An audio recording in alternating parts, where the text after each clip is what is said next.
Boa noite a todas e todos, senhora vereadora, senhores vereadores, servidoras e servidores da Câmara, Guarda Municipal também presente, a quem participa conosco presencialmente, a Nayane aqui no plenário,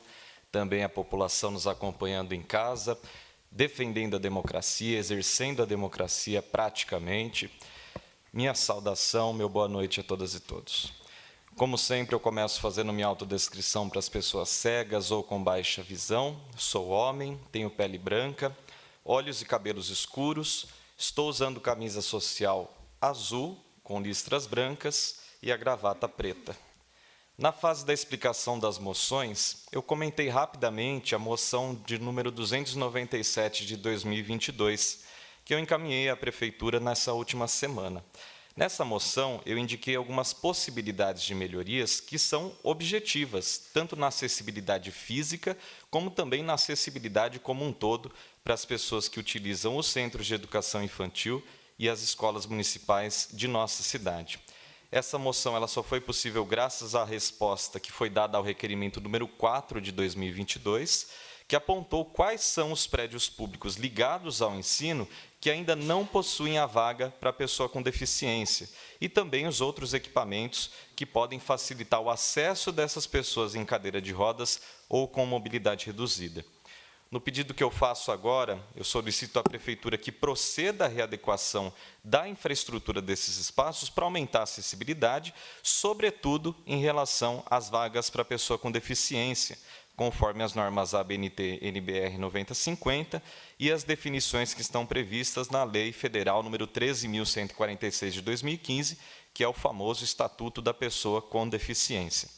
Temos algumas escolas municipais que foram elencadas com base nesse requerimento e também nas visitas que eu realizei presencialmente. Temos SEI Chapeuzinho Vermelho e SEI Grilo Falante, que ocupam o mesmo espaço, SEI Monteiro Lobato, SEI Peter Pan, SEI Pequeno Príncipe, SEI Turma da Mônica, Escola Municipal Abel Maria Torres. Também na discussão das moções, eu fui muito bem alertado de que o SEI Marquês de Rabicó encontra-se também em uma situação difícil, mas não foi mencionado aqui na moção, então faço menção ao SEI Marquês de Rabicó. E depois de visitar as escolas,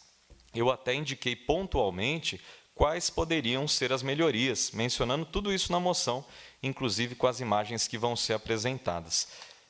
Já está sendo projetado para a gente aqui no telão. Nós temos o SEI Chapeuzinho Vermelho e SEI Grilo Falante, em que não há vaga de estacionamento para a pessoa com deficiência, mas ela pode ser criada ao lado da faixa de pedestres, que já existe, inclusive, naquele local. São 2 faixas de pedestres, uma para cada portão dessas 2 escolas, então a vaga poderia ser implementada ali próxima à entrada delas. Na próxima imagem, nós temos o SEI Monteiro Lobato, no Três Irmãos, em que também não há vaga de estacionamento para a pessoa com deficiência, só que ela se encontra nessa mesma situação.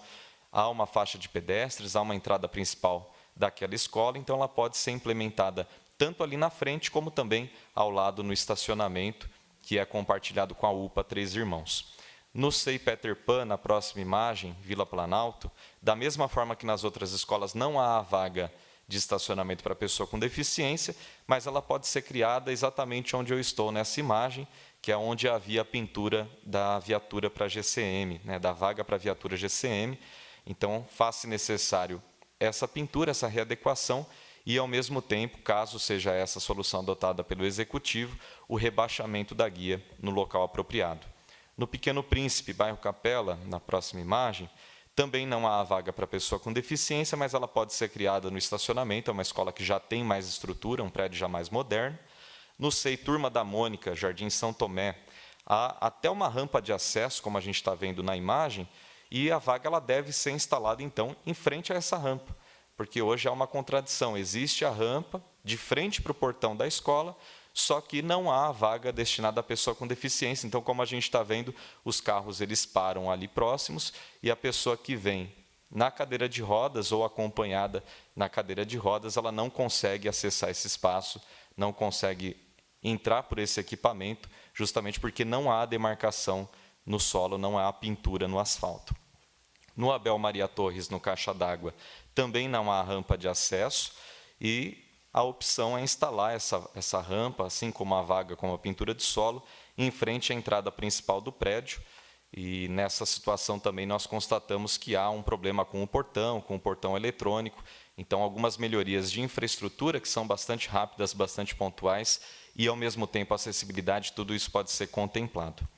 Então, eu torno a dizer, e eu agradeço a comunicação pelas imagens, eu torno a dizer que antes de nós pensarmos em uma cidade com prédios, com mais condomínios, com mais pessoas sendo atraídas para cá, sem que a infraestrutura disponível acompanhe esse crescimento populacional e consiga oferecer uma qualidade de vida digna para todo mundo, é necessário ter consciência de que nem o básico está sendo cumprido. São direitos já conquistados pela população brasileira que, infelizmente, em Vinhedo, a gente ainda precisa subir aqui na tribuna para fazer esse tipo de cobrança, por acessibilidade, por lei federal, por coisas que já deveriam estar sendo implementadas pelo Executivo, e a gente não está dizendo que aqui é culpa desse ou daquele governo, mas é culpa de uma falta de consciência em relação a essa pauta e as necessidades dessas pessoas que precisam desse tipo de incentivo para terem um estudo, para não largarem a escola, para poderem acessar um equipamento público de saúde, que ninguém faz isso de forma recreativa, a pessoa faz isso porque precisa.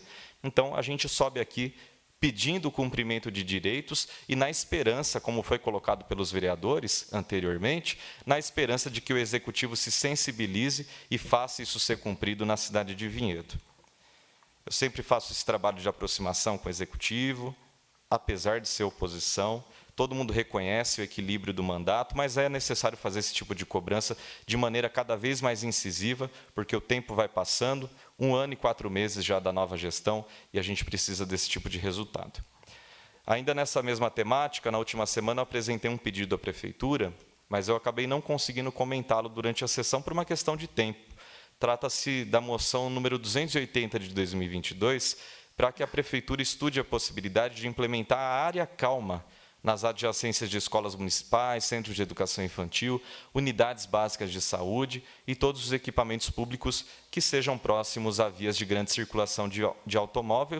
automóveis e também considerável fluxo de pedestres e ciclistas. Essas áreas calmas, elas são projetadas para melhorar a segurança em vias urbanas, reduzem o número e a gravidade de atropelamentos, incentivam os modais sustentáveis de mobilidade, uma mobilidade segura, saudável, garante que os projetos de obras viárias priorizem a segurança de todos os usuários da vias, sobre a maneira daqueles mais vulneráveis, os pedestres, os ciclistas, motociclistas, e nós já temos exemplos muito interessantes em nosso país. Temos até uma imagem da cidade de São Paulo, uma das primeiras áreas calmas implementadas no Brasil. E esse programa ele é composto, então, por uma série de ações. A gente está vendo a imagem que ilustra, mas apenas para enumerar, temos a aplicação de elementos de moderação de tráfego, as travessias elevadas, avanços de calçadas, lombadas físicas, rotatórias, a harmonização das travessias dos pedestres, com a avaliação semafórica, o reposicionamento das faixas, melhoria de sinalização, de iluminação, atendimento às linhas de desejo de travessias, ou seja, nos locais em que há mais fluxo de pedestres, para que a faixa de pedestres, portanto, ela se adeque, a adaptação das calçadas junto às travessias, a padronização da sinalização dos pedestres, velocidade regulamentada para 30 km por hora, uma série de ações. Então,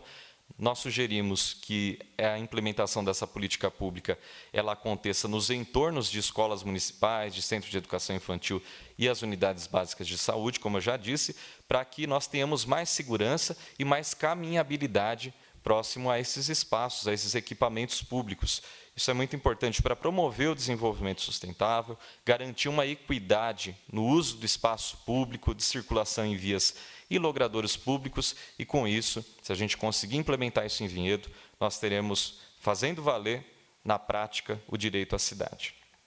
Prosseguindo, eu também já falei aqui nessa tribuna que a mobilidade ela tem que ser sustentável de algumas maneiras que são, ao mesmo tempo, diferentes e complementares. Ela precisa ser ambientalmente sustentável, não agredir o meio ambiente, mas ela também precisa ser social e economicamente sustentável. Tem que ter as condições mínimas para que todas as pessoas, independentemente de suas classes sociais, sejam capazes de se deslocarem no meio urbano. Para o caso de Vinhedo, infelizmente, a nossa mobilidade urbana, pelo que a gente está vendo, ela está longe de ser considerada sustentável. nessas duas perspectivas, tanto do ponto de vista ambiental, como do ponto de vista socioeconômico. Além de nós termos um alto índice de número de carros por habitante, o Executivo também tem dificuldades de apresentar um projeto de transporte público coletivo que consiga aliar a passagem a um preço acessível, uma passagem de preço acessível, a um itinerário que contemple principalmente os bairros mais populosos da cidade, com horários igualmente variados e acessíveis. Há uma reestruturação das linhas que está acontecendo, ela está em fase de testes, mas eu estou retomando esse assunto aqui hoje, porque essa fase de testes ela vai durar até o final de abril. Mas eu utilizo esse espaço aqui na tribuna já há bastante tempo para falar sobre isso. Também a vereadora Naila, outros vereadores já comentaram sobre a necessidade de uma readequação que contemple não somente os interesses do empresário, do dono da empresa de ônibus, mas, sobretudo, principalmente, para não dizer exclusivamente, o interesse da população, de quem faz o uso do transporte público. Porque parece que o gestor, às vezes, não utiliza, não sabe como que funciona o transporte público e acha que está maravilhoso, ou coloca um questionário e acha que está tudo certo. Então, as demandas da população, elas têm que ser efetivamente ouvidas, contempladas, têm que ser colocadas em prática. Porque, muitas vezes, a gente pede para que a população acesse o questionário, encaminhe suas dúvidas, encaminhe sugestões, faça os pedidos de novos itinerários, mas a gente não sabe também qual vai ser a efetividade de tudo isso. Então, é importante deixar isso mais uma vez reforçado, e aqui eu até parabenizo a Prefeitura por ter disponibilizado esse questionário, esse formulário, mas é importante que isso seja implementado e que seja efetivado pelo bem da nossa população. E eu finalizo minha explicação pessoal dessa noite retomando o assunto da fiação aérea. Em junho de 2021, tivemos um projeto de lei que foi até aprovado aqui na Casa, mas que foi vetado pelo prefeito, de número 67 de 2021, e com esse projeto nós propusemos a padronização, alinhamento e identificação da fiação aérea em Vinhedo. Estávamos prevendo igualmente a retirada dos fios, que muitas vezes ficam pendurados, ficam amarrados em árvores, em portões, dificultam a caminhabilidade das pessoas nas calçadas, atrapalham os motoristas, causam acidentes, como a gente viu, inclusive, na última semana. E a nossa ideia foi nesse sentido, porque esse não é um desafio exclusivo de uma rua, de um bairro. A gente vive um problema crônico em Vinhedo de fiação aérea. Então, além de reduzir a poluição visual, isso com certeza, se fosse aprovado, ou se o Executivo encaminhasse o projeto como iniciativa da Prefeitura, assim como nós encaminhamos a minuta por meio de moção de apelo, isso foi sugerido pelos vereadores, e muitas vezes fazemos isso, a bancada do PDT sempre tem essa humildade e essa consciência de saber que quando um projeto ele é inconstitucional ou quando ele tem o vício de iniciativa, a gente encaminha a minuta ao Executivo na expectativa de que isso seja transformado em projeto de lei e seja reencaminhado à Câmara, mas muitas vezes a gente acaba ficando também desamparado, porque parece que o Executivo ou demora muito tempo ou deixa o assunto esfriar,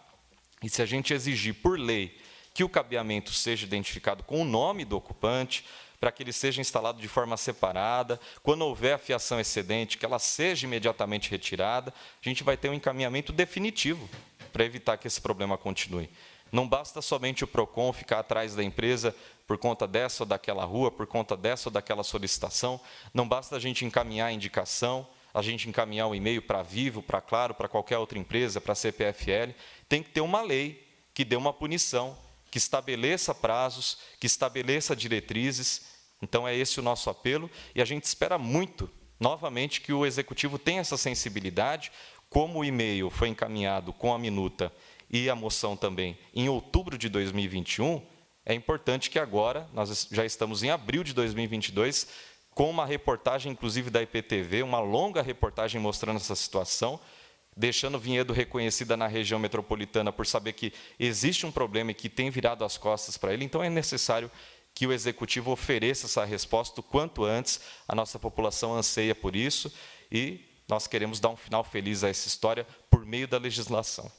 Para quem se interessar, as iniciativas do mandato estão sendo divulgadas sempre pelas redes sociais, Facebook Luiz Vieira Vinhedo, Instagram, @LuizVieiraVinhedo, Twitter, @LVieiraVinhedo, e também pelo site www.luizvieravinhedo.com.br, todas as notícias, todas as informações das nossas atividades. Para quem preferir, presencialmente pelo Gabinete 2030, as portas estarão sempre abertas. Juntas e juntos, nós vamos construir o desenvolvimento sustentável de Vinhedo. Muito obrigado e boa noite a todas e todos.